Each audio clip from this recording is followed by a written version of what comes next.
Plus que tout autre matériel pour l'aquarelle, c'est le papier qui est le plus important. Vous pourrez avoir les meilleures peintures, les meilleurs pinceaux, la meilleure technique. Si votre papier n'est pas adapté, vous n'aurez pas les résultats souhaités. Même si je sais qu'on est plutôt tenté d'investir dans des couleurs que dans du papier, moi la première, ce n'est pas le choix le plus judicieux. Dans cette vidéo, je vous explique comment choisir votre papier en fonction de vos utilisations. Et vous verrez que pour progresser, il suffit parfois de simplement changer de papier.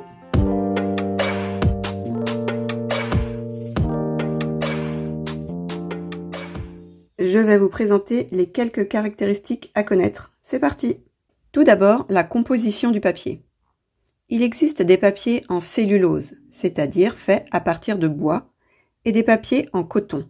Les papiers les meilleurs sont en 100% coton, dont les fibres retiennent et diffusent mieux l'humidité. Ce sont aussi les plus chers, comme vous pouvez vous en douter.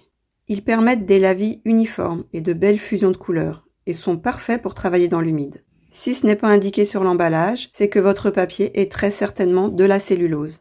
Deuxièmement, le grammage, exprimé en grammes par mètre carré. Cette valeur vous renseigne sur l'épaisseur de la feuille. Plus le chiffre est élevé, plus le papier est épais. Le papier pour aquarelle doit être assez épais pour ne pas se déformer et gondoler sous l'action de l'eau lorsque vous allez peindre. Une feuille de 185 grammes par mètre carré est plus fine qu'une feuille de 425 grammes par mètre carré par exemple.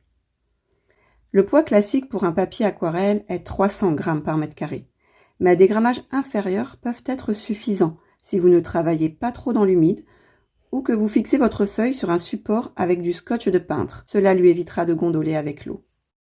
Troisièmement, le grain. Le grain est la texture de la surface de la feuille. Il n'a rien à voir avec le grammage ou la composition du papier, contrairement à ce que l'on pourrait croire. Un papier dit torchon n'est pas forcément en coton et peut être moins lourd qu'un grain fin. Ce grain, cette texture, est l'empreinte du feutre sur lequel le papier a été séché. La texture la plus lisse, le grain satin, n'est pas la plus facile à travailler pour débuter l'aquarelle, sauf si vous souhaitez des petits détails très précis. Ensuite, le plus polyvalent est l'intermédiaire, le grain fin. Et le plus rugueux est le grain dit torchon. Sur ce papier, les granulations se verront davantage et vous obtiendrez plus facilement des effets brossés. Le choix du grain est une préférence personnelle. En plus, il diffère d'une marque de papier à l'autre. Le grain torchon d'une marque est parfois aussi marqué que le grain fin d'une autre. De même, les motifs de la texture sont également variables. Ici, je vous montre 3 grains torchons différents. N'hésitez pas à demander des échantillons de papier dans vos magasins d'art pour voir lequel vous plaît le plus. Quatrièmement, la couleur. Ça peut paraître surprenant, mais tous les papiers n'ont pas le même blanc. Par exemple, dans la gamme Fabriano Artistico, vous avez le blanc intense ou le blanc naturel, qui est beaucoup plus beige-jaune. Cela donne des teintes plus chaudes, on aime ou pas. Cinquièmement, le collage, sizing en anglais. Ce terme peut porter à confusion, et je suis surprise qu'on n'en parle quasiment jamais sur les chaînes francophones, contrairement aux chaînes anglophones. Cela consiste à l'ajout lors de la fabrication de gélatine ou d'amidon dans la pâte à papier ou en surface. Ce traitement rend le papier plus résistant, l'aide à conserver l'humidité et aide les pigments à rester en surface plutôt que d'être absorbés comme dans du papier buvard et paraître terne. Attention, ce collage donc peut se détériorer avec le temps ou de mauvaises conditions de conservation du papier, et cela peut affecter son comportement, un peu comme s'il était périmé.